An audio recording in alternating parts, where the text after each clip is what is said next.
Bonjour, un nouveau rendez-vous de Solutrans en air. Vous connaissez maintenant le principe. Nous abordons l'un des principaux thèmes du salon Solutrans qui aura lieu fin novembre à Lyon Eurexpo. Je vous propose aujourd'hui d'aborder le thème de l'automatisation des véhicules industriels.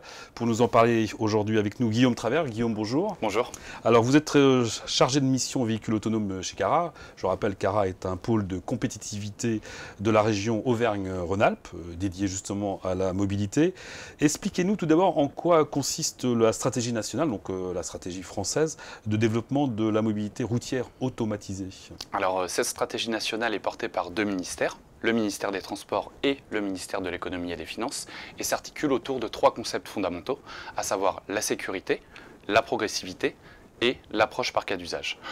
Cette stratégie nationale vise, à travers le déploiement d'expérimentations et de pilotes de service, de proposer un cadre réglementaire permettant la circulation des véhicules autonomes à horizon 2022-2023.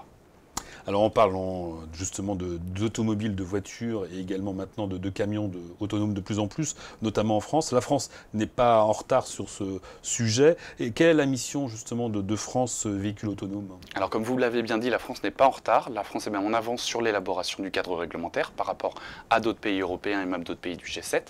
Pour la mission de France Véhicules Autonomes, c'est bien de co-construire avec l'État ce cadre réglementaire. Elle s'articule autour de trois volets.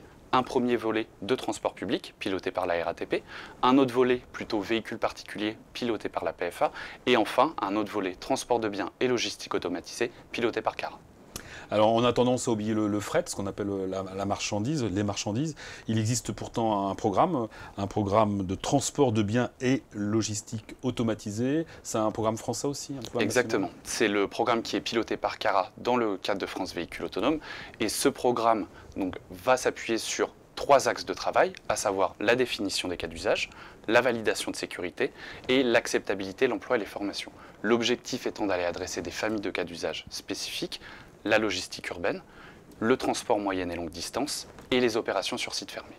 Alors donnons un exemple, par exemple, de droïde logistique, une expérimentation qui a été lancée il y a quelques semaines. Exactement, dans le cadre du projet SAM, donc un programme qui a été cofinancé par l'État et les industriels, on a pu déployer une solution de droïde logistique autonome dans la ville de Montpellier, permettant d'assurer un service de livraison de colis pour le porteur de cas d'usage, la Poste, et aussi un service de transport de produits frais pour l'industriel Steph. Donc c'est en exploitation là. Là, voilà, on a la preuve de service qui commence à être lancée sur une durée de 3 ans et qui a bénéficié d'un appel de fonds de 500 000 € de la part de l'État. Ce qui va permettre également, comme c'est en test, d'avoir des relevés et analyser également les données. C'est bien l'objectif de ces expérimentations, c'est non seulement de contribuer à l'élaboration du cadre réglementaire, mais aussi de venir tester les usages sur différents aspects, impact environnemental, mais aussi impact économique. Si je comprends bien, si on veut avoir des véhicules autonomes, d'autant plus dans les véhicules industriels, il peut avoir des véhicules autonomes dans l'industriel uniquement si toute la chaîne logistique est automatisée. Exactement. C'est important ça? C'est bien des questions qu'on se pose aujourd'hui, non seulement sur l'automatisation des véhicules aujourd'hui, mais sur les interfaces qu'il va falloir créer entre ces différents véhicules pour limiter la rupture de charge. Typiquement, un des projets qui est piloté dans le cadre du programme est la conception d'une unité logistique intermodale standard.